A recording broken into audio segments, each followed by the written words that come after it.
Welcome back to the Social Impact Level Up podcast. This is where we blur the lines between business, nonprofit, and impact. I'm your host, Wendy V, and I'm a social impact strategist here to help you build a successful and sustainable legacy of social change.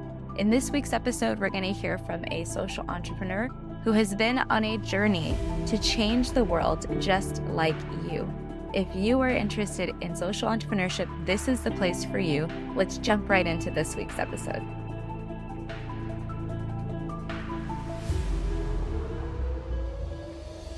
Hey, we're here again with another episode of the Social Impact Level Up podcast. I'm Wendy V, your host, and I'm here with an amazing friend, Adriana. We have been talking lately on LinkedIn, and I've been following her content, and I realized we are such kindred souls. So Adriana Dawson is my friend here who is an expert in corporate social responsibility and social impact, and she happens to work at a company called Verizon, which you might be familiar with. Now, we're going to talk a lot about being Latina and being in the professional spaces that we have been in, and the spaces that we've occupied aren't always full of Latinas. So that was one of the things we bonded over besides social impact. We'll also talk a little bit about her personal experience and what she's gone through over the course of her journey. And hopefully you'll get some inspiration on your journey as well. So let's get started and bring her in here. Hi, how are you? I'm wonderful. I'm doing a whole lot better now. Thank you. Yeah, it's good to see you. I'm excited. I'm like, this is so great. It's like being on with your friends. You know, you're like, you get to hang out with your friends on the podcast. Absolutely. I'm bringing all of it today, and so I am so ready for this conversation, Wendy, and you're absolutely right. We bonded over a number of things. Yeah. And so I'm happy to dig into that and share some of those nuggets, with the audience and more stuff that we're going to get into. Yeah. And I love that our journeys have been parallel but different. Mhm. And we just kept thinking, gosh, is it just us? But I have a feeling it's not. Agreed. Agreed. There are many of us out there. I don't know that they're all currently kind of showing up or have the opportunity to show up in the spaces we do. And that's the whole point, is making sure that we kind of talk this up, help folks better understand the spaces that we're in, and helping folks identify potential transitions that they're ready to make to dig into this space. Yeah, and I agree. We've been able to connect on a couple of different platforms and have realized that we've probably been one circle of friends away from each other for like years. I know. I was like, Wendy, where have you been all my life, girl? You know, how have I not seen your content before? What is going on? So this is great. And I think the Latina network is increasingly getting smaller and smaller as more of us start stepping out and owning our passion and showing up. So let's talk about social entrepreneurship, because that's exactly what I'm seeing is a lot of people are excited about the fact that I've made this transition and started stepping out into my passion space and following my calling. And I have a eerie feeling that you had a similar calling to stand up and say, "Hey, I'm here and here's what I want to do." So what was your journey like? Oh man. So I think, and maybe I can start with my aha moment. I mean, my aha moment was just giving myself permission to follow my passion, right? And to coalesce all of the different sector experience that I had, which had always been anchored in community, in service to community. And I had been working for a number of employers primarily on, their portfolio and their needs. But when I started to apply more intentionally the needs of the community and how are we externally facing and ensuring that from a consumer perspective, addressing and engaging with community slash consumers on how we can be better corporate citizens, on how to refresh our outreach. Then I was like, I think I'm onto something. I think I am a voice at the table and have a perspective that other folks don't have. And when I started to identify that as a major distinguisher, that was both part of my lived experience and a sort of a cultural competency and a cultural fluency and that swag. I was like, wait a minute, I think I found my love language and I think I found a space that is not unique to me, but unique to the spaces I'm finding myself in. And I gave myself permission to dive in, versus dialing back, like, worried about the eye rolls and people saying, "Oh, there she goes again," there came a point where I embraced it. And I was like, this is what you're going to get. Right. Because you need more of this. And so to your point, it was when I decided to level up and dive in and say yes to community and yes to the intersectionality of business, profit, people, and purpose, and recognizing that it doesn't have to be one or the other. It can be all of it. Yeah, and you said, be better corporate citizens. I think people are used to corporate donors giving money for, a golf tournament or some sort of fundraiser, let me give you this good so you could auction it off. Like it's not as deep as concerns about the community, the way you were describing it. It's not always thought of in that way, but I do hope that more businesses will, Mhm. more corporations will see the value, whether it's small or big business, in investing in community and supporting community. And so, as you've been at these tables representing, I'm sure people have been a bit taken aback from that perspective because it's just not quite a pervasive and I think natural at this point. But I hope that it changes. I mean, with voices like yours and mine, I really hope it changes. What do you think? I really do. I'm encouraged by what I'm seeing. I think more of us stepping into those conversations and helping to inform and enlighten folks that perhaps may have had a more dominant group when is very, very encouraging. And the fact that, relationships and people drive business, right? And so the idea that transactions will no longer work, this corporate social responsibility space or the people space isn't about transactions. It's about relationships. It's about how we link arms with our partners that we're making strategic investments in or we're building relationships with and asking the question, how can we be part of the solution? What can we do to support this effort and not just throw money at it, but be present, be active, and harness, yes, financial resources, which are important, but how do you harness in kind support and value like volunteering and other sort of efforts that support the cause? So for me, it's all of that. And again, it's, stepping into spaces where folks allow themselves to be led by individuals like us who are part of communities that have been the most impacted and are receiving the funding. Should be the one leading these conversations because we're the ones who understand what the oppression or the under resourced situations look like. So I'm a huge advocate of that. I'm tired and real talk here, Wendy. I'm kind of tired of folks who are often from communities who are most impacted being in support roles, leading initiatives that are supporting or investing in our communities. We need to be leading those conversations because those are the communities that we come from. It's in our DNA. We know what's best. We have the relationships. We have the lived experience. I am deciding, and I decided to no longer play a support role. There's so many things in there that I wanna unpack because showing up and saying, "I don't really kinda care, I'm gonna step out on my own and do this at this table, and you're gonna come with Mhm. me on that journey." That's one whole entire conversation, but then where you were going about community and the longevity of a connection with the community, I don't think that people have, experience that, and the idea of sustainability gets talked about a lot, especially in the corporate social responsibility space more as an eco-friendly kind of lens Right. versus a long-term investment in community change lens, which is where I come from, and I think that there's value in that perspective of business coming to the table with community and having mutual solutions that are beneficial, but, that require everybody to be at the table, right? And it's super complex work. And if you haven't seen it before, or if you haven't seen it be successful before, you're really hesitant to invest in that way to work. So I don't know how you convince people to do this kind of change, but I'm excited that you have the magic mojo that does it. I don't know that it's magic mojo. I think I've just been very mindful of the employer partners that I've chosen to partner with. I've had to kiss a lot of frogs to find my prince.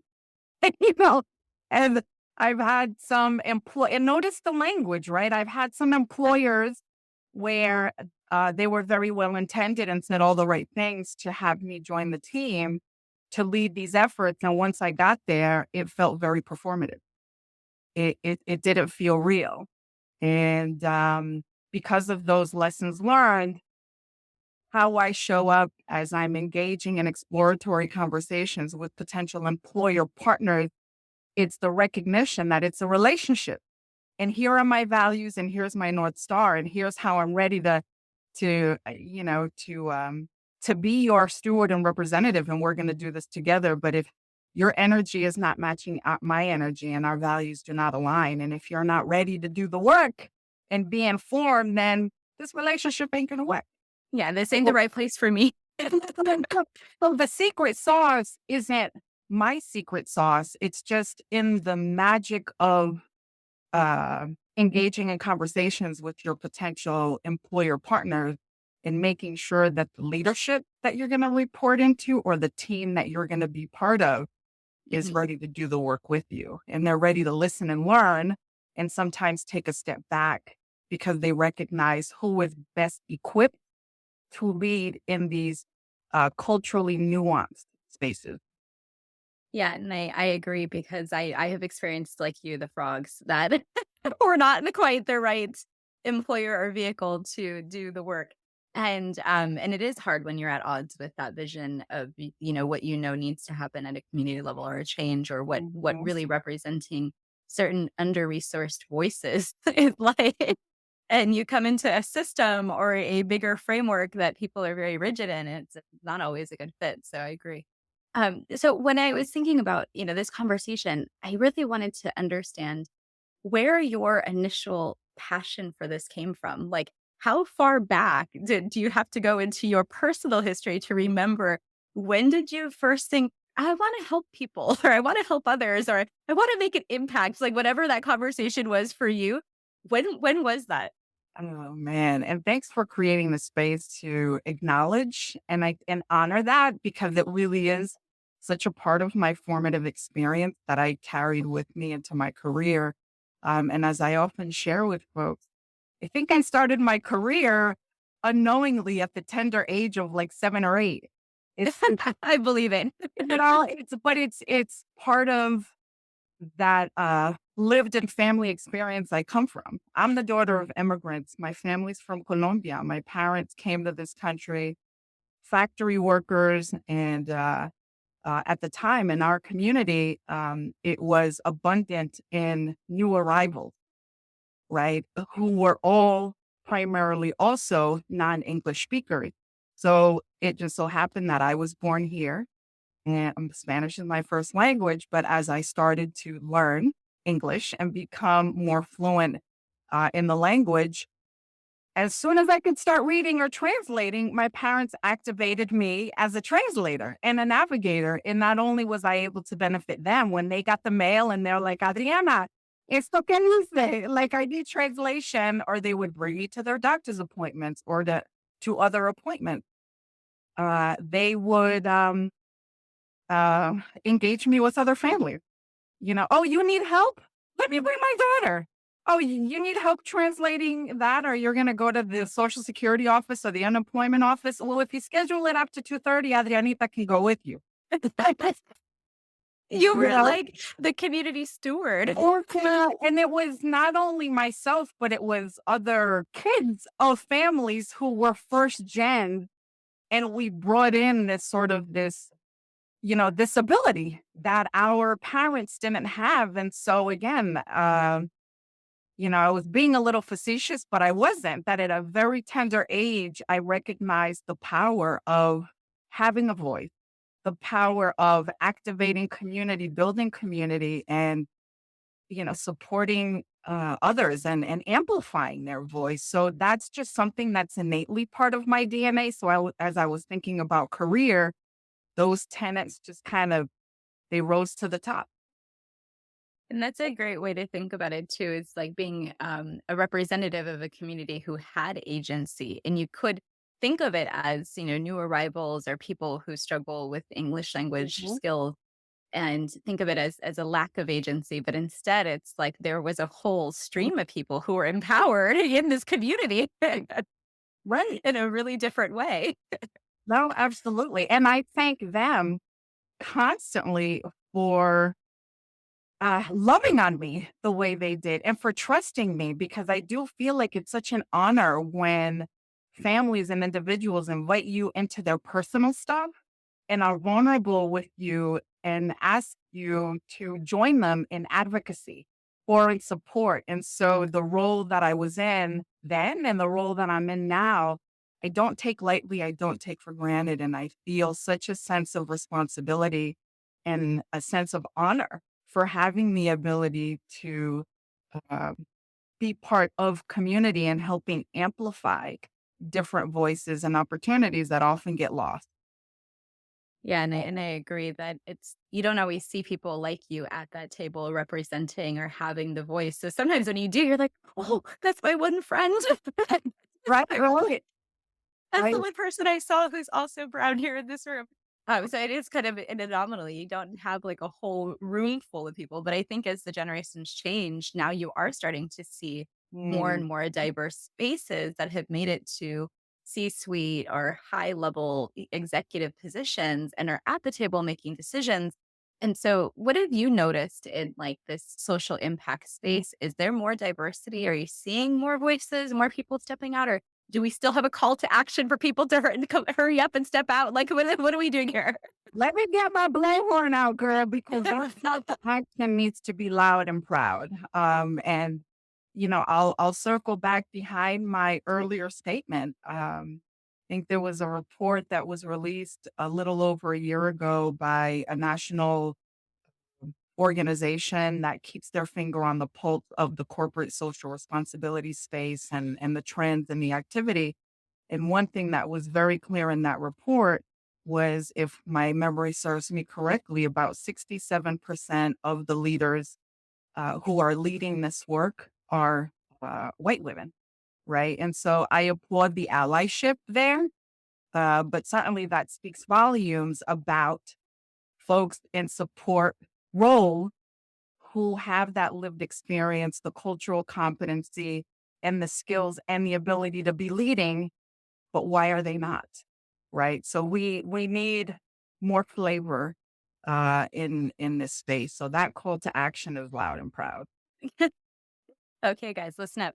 And I think it's also for me the idea that people can heal from their lived experience in a time where they can still professionally be in a capacity to make change. Oh, Because, you were all going through our journey and it takes a certain amount of healing to be able to do some of that mhm. advocacy and stepping up and being at certain tables and not feeling a certain way about being there. But, I think younger in my career, wasn't comfortable with some of the situations I was in, and I faced a lot of ageism in the government, like, all kinds of things that, besides being the only brown person in the room trying to Absolutely. say certain things that weren't very necessarily excited about. But it was always just an uphill battle, so I don't know if you experienced some of those uphill battles too, but now I think after 40, I'm kinda like, "Oh, no. This is if it's not now, I don't know what I'm gonna be doing it." Yes, Wendy, my 40s hit different too. you know, and Girl. the me that people get today is not the me that I was.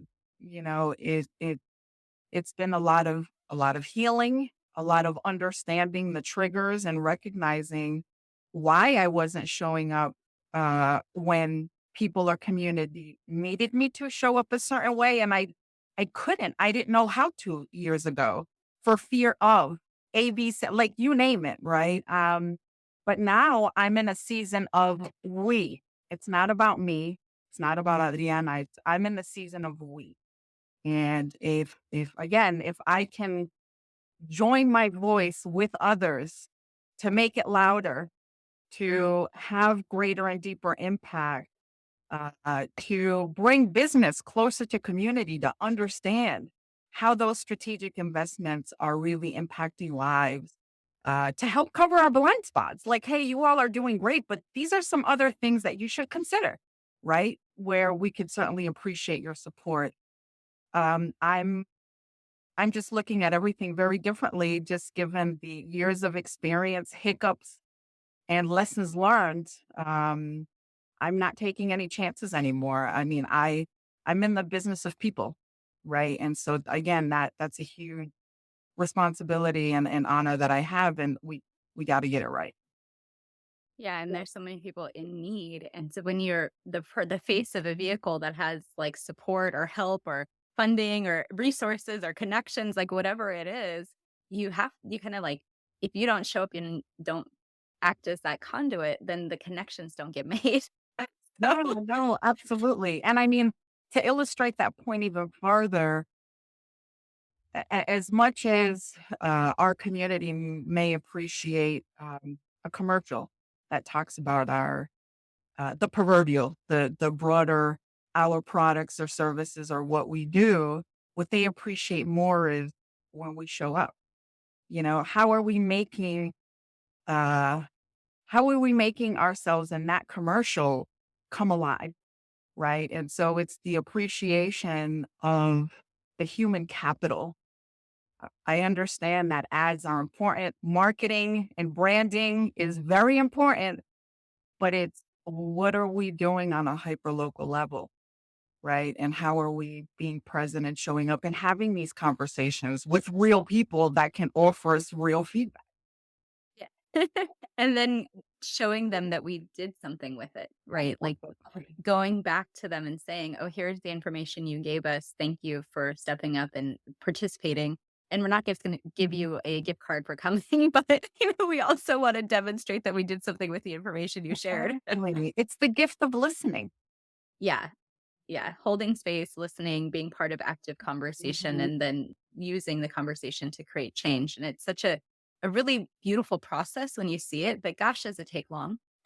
It is not an easy, fast process, and I think that's one of the things people get frustrated about, and I don't know if you've seen this in your work as well, is that social change takes a little bit of time. So do you have any lessons learned or anything that that's occurred in your journey around this idea that it doesn't happen overnight?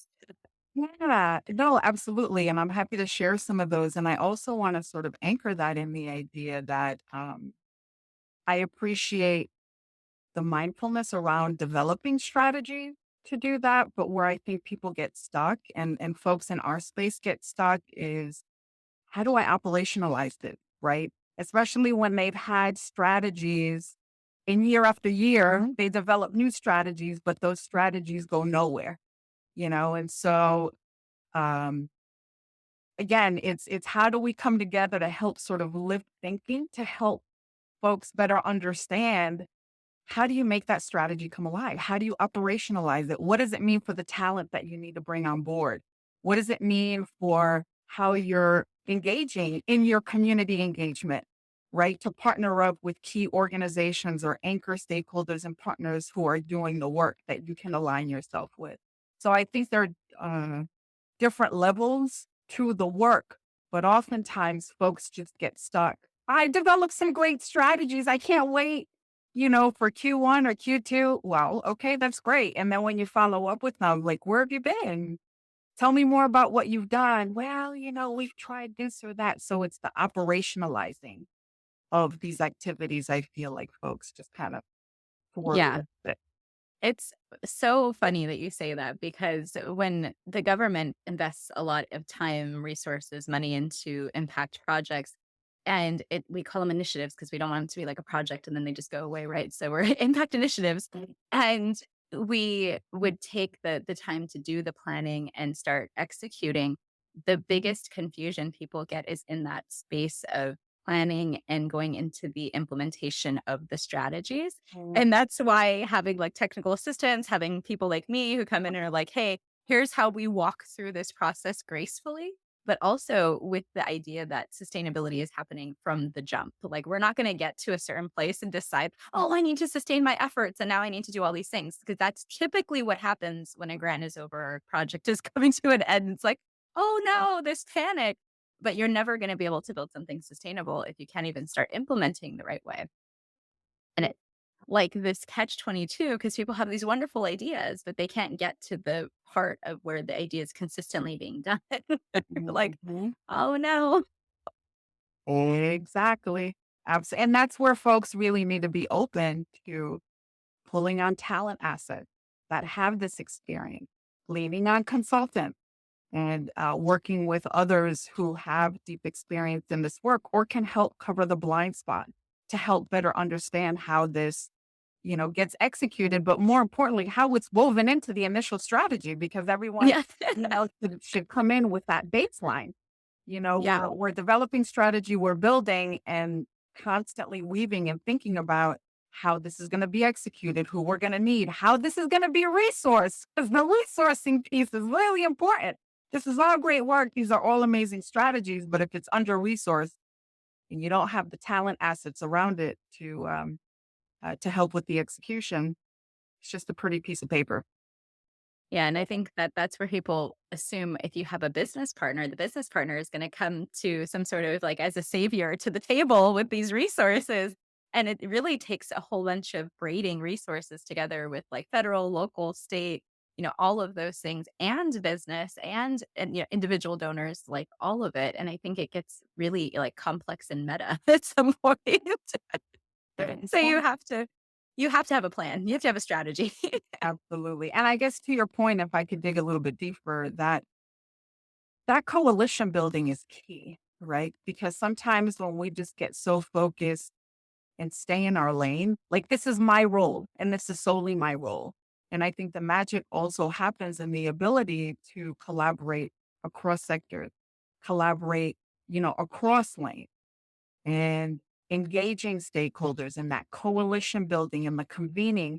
I find that that is another great sort of strength that would help someone stepping into this space be successful is the ability to see the whole, right? All of the moving parts, what everyone's respective interest is in being part of the conversation and try to speak to all of those to make sure that everyone feels included in the effort where again, the end result is this, but in the process, everyone's going to get fed and everyone is going to have the ability to meet their own respective, have their own respective needs met, to a point.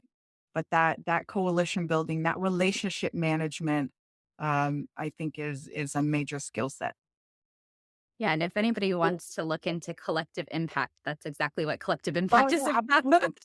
And it's like Adriana just like described it without like in the easiest way to understand collective impact. That's what it is. And it's cool when you see people who do have the skills. Like I have that skill of the macro to micro, being able to see multiple levels and different partners, but not everybody has that. Some people are detail and some people are visionary. And I've noticed over the years that that can cause problems for partners too. And you have too many people who are just in the details, or too many people who are just a visionary, and you don't have this like blend of folks. But if you have the orchestrator who can kind of glue it all together, that is a great space for change agents to be in.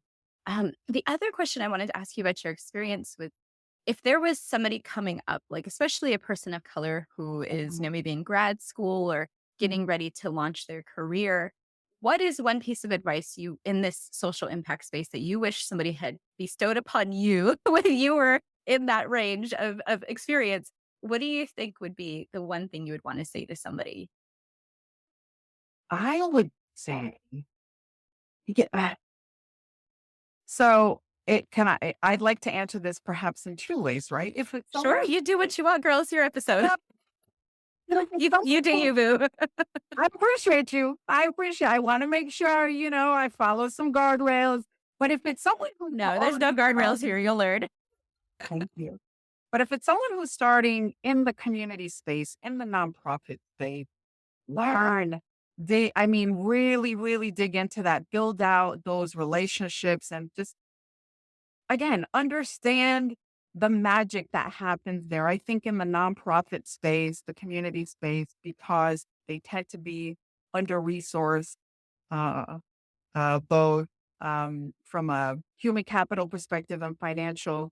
Many folks, like I did when I was in that space, I just kept my head down. I did the work and I didn't allow myself to really understand all of the skills that I was picking up, all of the gems that I was, learning about, and how, in fact, the strategies that I was involved in or developing was supporting the community and in many ways also supporting some of my corporate partners and funders at the time. So I would offer that for someone who's coming up in that space. Recognize the value and the talent and the gifts you're bringing to that space and start to identify your skills and your skill sets and how you're activating those so that you can clearly articulate your professional story to a corporate entity if you're looking to transition into that space and engage back in that social impact. This is what I did. This is how I did it. And this is what I can do for you because I have all this knowledge. I've been able to do that.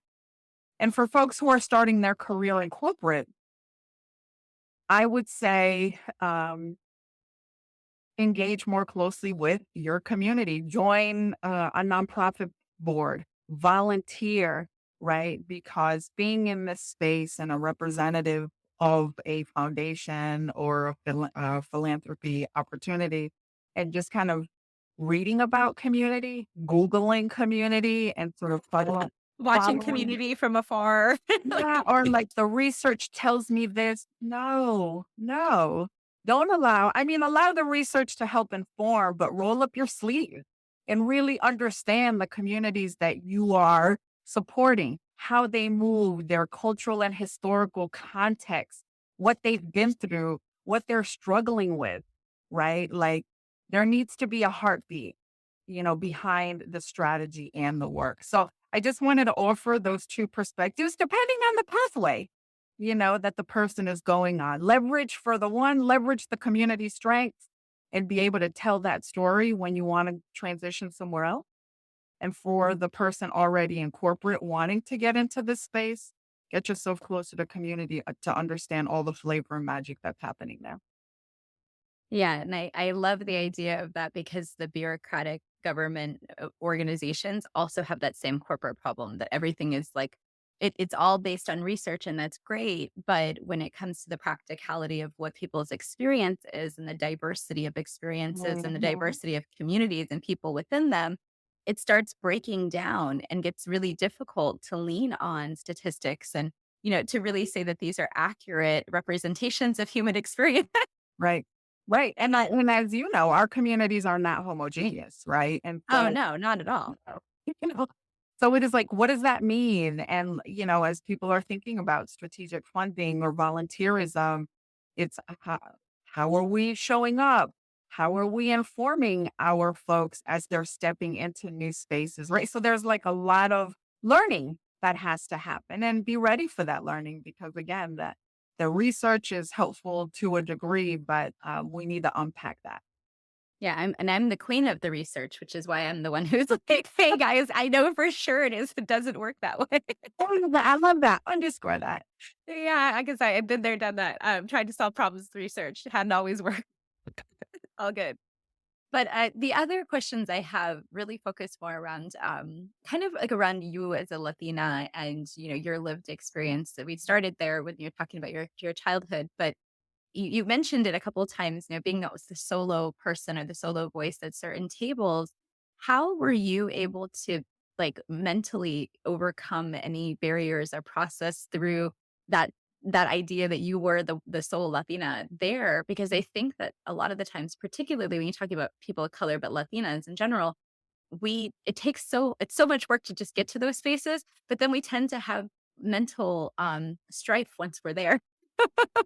So, what was that like for you, and how did you overcome that in order to fully show up as a Latina in those spaces? Yeah. Man, do I have some stories. But early in my career, like I was sharing before, it was emotionally taxing and I didn't show up. I think my body was present, but my mind and my ability to really engage and be a part of the conversation wasn't there. And I think that's also tied to one of my lowercase t traumas growing up, where I I was still an only, right? But my voice wasn't important. My voice didn't matter. And so that little Adriana trauma followed me into my career. And I allowed that to lead. I allowed little Adriana to lead when I was an adult. And so it wasn't until um I started feeling more comfortable with myself. I started surrounding myself with mentors and people who helped me realize that my voice mattered. My lived experience was a competency, even though it wasn't something on a job description that was required for the role that was in. That that skill was probably more important than some of the others in the room, and that probably happened. Took me about because the first 5 to 7 years of my career kind of stalled. Right. And I feel like I wasn't honoring myself enough because I wasn't doing all the things I just talked about. As I started hitting my 30s, okay, I started kicking it into a different gear. But again, that was the mentorship that I was receiving, my ability to ask for help. like, like I need some guidance here. Help me figure out strategies on um, just feeling more self assured and confident when I'm stepping into these spaces. And now I'm just in a very different gear. Like I'm just a whole, different person. So there's a little bit there, I hope I answered your question, but You it's did. been a process. It's been an evolution. It really has been. Yeah, and I think it's gonna continue to be an evolution because everything changes, all the time. So you kinda gotta roll with it. And I think my identity is the same way. I definitely had struggled with coming out and saying, "Oh, I'm a Latina," because I'm like fourth or fifth generation here, born here in the United States. So it's just, like we grow up Latina, but you also grow up American. So sometimes, it would be for me showing up and going, "Oh, I forget I'm the only Latino here in the whole entire room," because I just blended with everybody else, and everybody would be like, "Yeah, but I forget you're Latina." But then until there'd be like these small, microaggressions sometimes that would come out, and I'd be like, "Oh," and then suddenly I was really offended, and I had to process that for myself and my own identity, and then be able to step in and say, "Oh, I can be a representative of Mm. Latinx people," but, I had to first process my own experience, Right. Right. and it No, was I, yeah. I appreciate that perspective. I think the only other thing I would add is, again, early on in my career, I really cared what people thought about me. So I was very much a people pleaser and I would conform a bit to what people expected of me and from me. And I would dim my light. And in conforming, I was very much Latina, but when I stepped into those boardrooms or sat at the table, it, my conversation or my contributions would assimilate, you know, for fear of retribution, for fear that I would be deemed as the only, or there she goes again, because I cared what people thought. I'm now in the season of I don't care what you think. I'm here to do the right thing. I'm here to say what needs to be said, and I'm okay with not being everybody's cup of tea.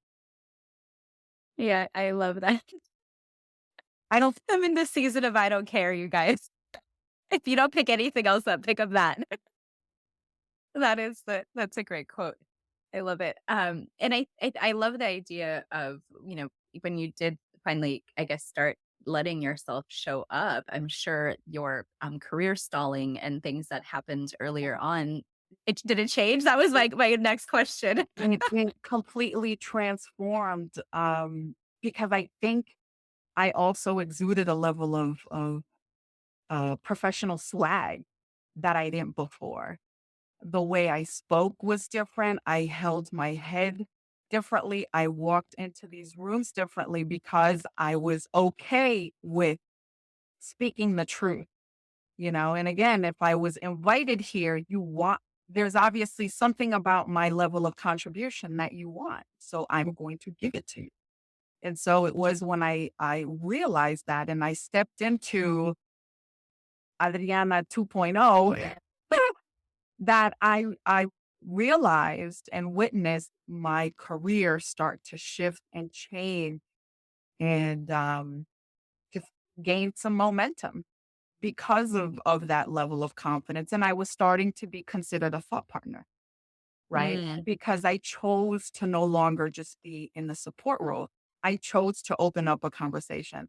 I chose to initiate a conversation around a topic that no one else was willing to talk about. Right. And so I took those risks because I decided I needed to do the right thing and have conversations that were going to be important to the business that no one else either wanted to talk about or knew how to talk about it. Yeah, and you mentioned having help with that, with, like, mentors and other things. Do you have ideas of what kinds of things were helpful for you that other people could look into that, it might need resources to make that shift like you did? What could people look for to support themselves? Yeah. So one of the things I did, and it was suggested to me by actually a career development coach, I created a personal board of directors for myself. Right. And I identified the qualities in those individuals who I wanted to be a part of my personal board of directors. Um, and so what I started to do was kind of look into my network and assess the social capital that I was sitting on and the relationships I had been building throughout my career to say, who's been my champion? Who's been showing up for me? Who informally has given me advice? Who suggested I go out to coffee with them, where they've been, instrumental when I needed them to make a decision. And it was those individuals that I pulled back in more formally. And I used the term personal board of directors. And this was at a stage where I was learning how to ask for help. And I had said to them, listen, I'm looking to take my career to the next level. I'm thinking about myself differently. I want to show up differently. I want to take on more responsibility and build my personal brand and signal to the market, that I'm ready to do all these things that I've identified for myself, but I need your help. And I've seen you do it. I've seen how you navigate in these spaces. I've seen how you navigated your career. And I aspire to do that. And I would really love for you to consider being a part of my personal board of directors. And I think that was a major, major game changer for me. That is so cool. I've never heard of anybody doing that. It's more than I just went and got a mentor. It's I signed all my favorite mentors to my board. It's just That's great. exactly it. That is exactly it. And actually, some of the folks that I assigned to my personal board of directors didn't know each other.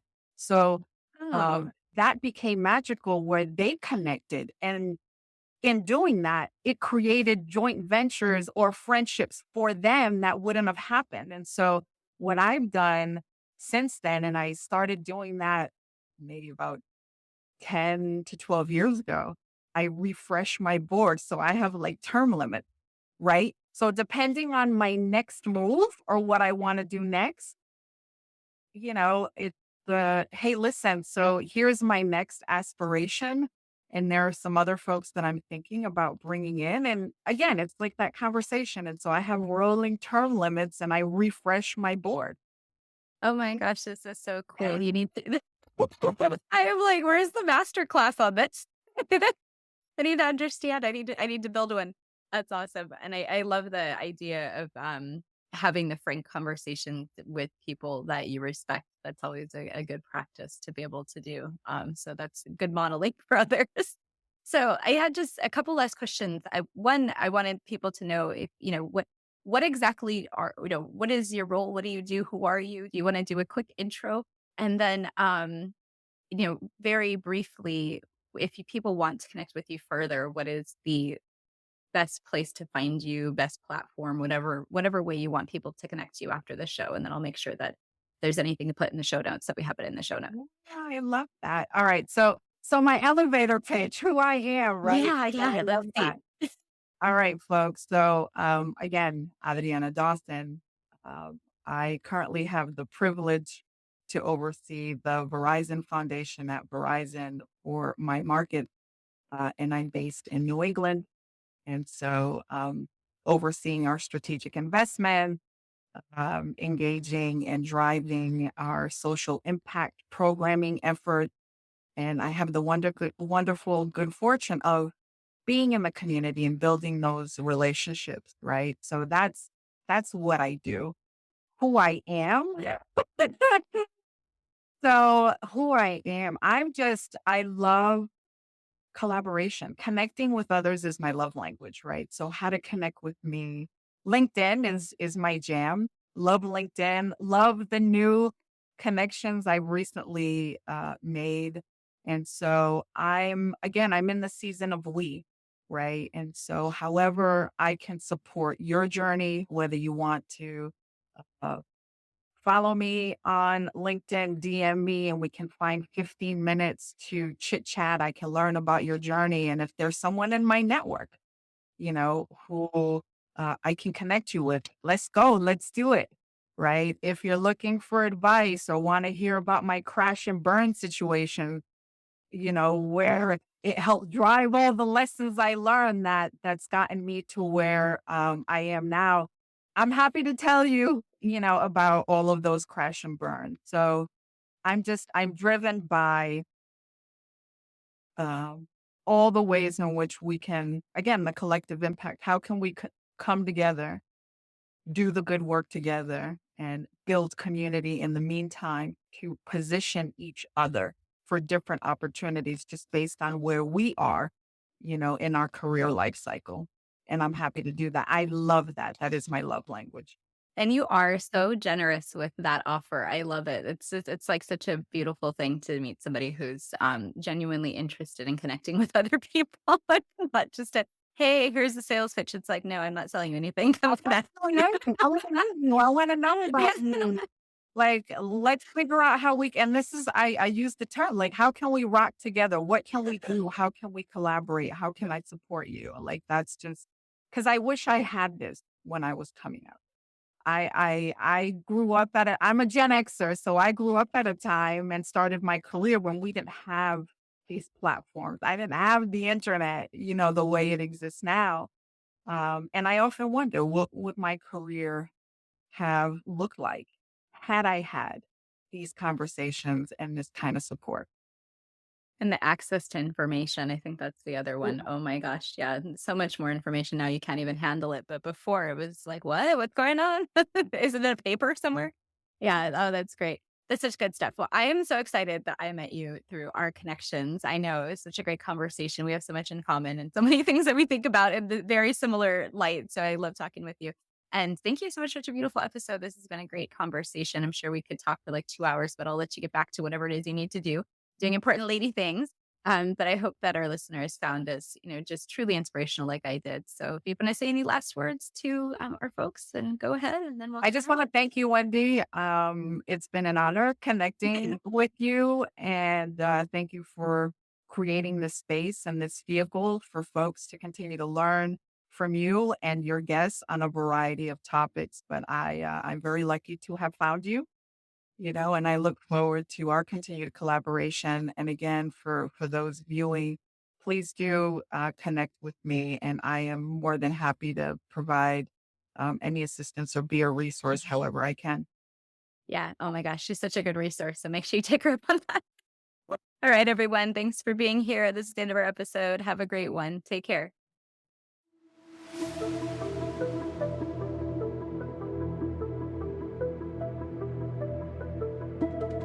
Thank you for joining us for another episode of the Social Impact Level Up podcast. It's been awesome to interview today's guests, and I hope that you leave inspired to take action.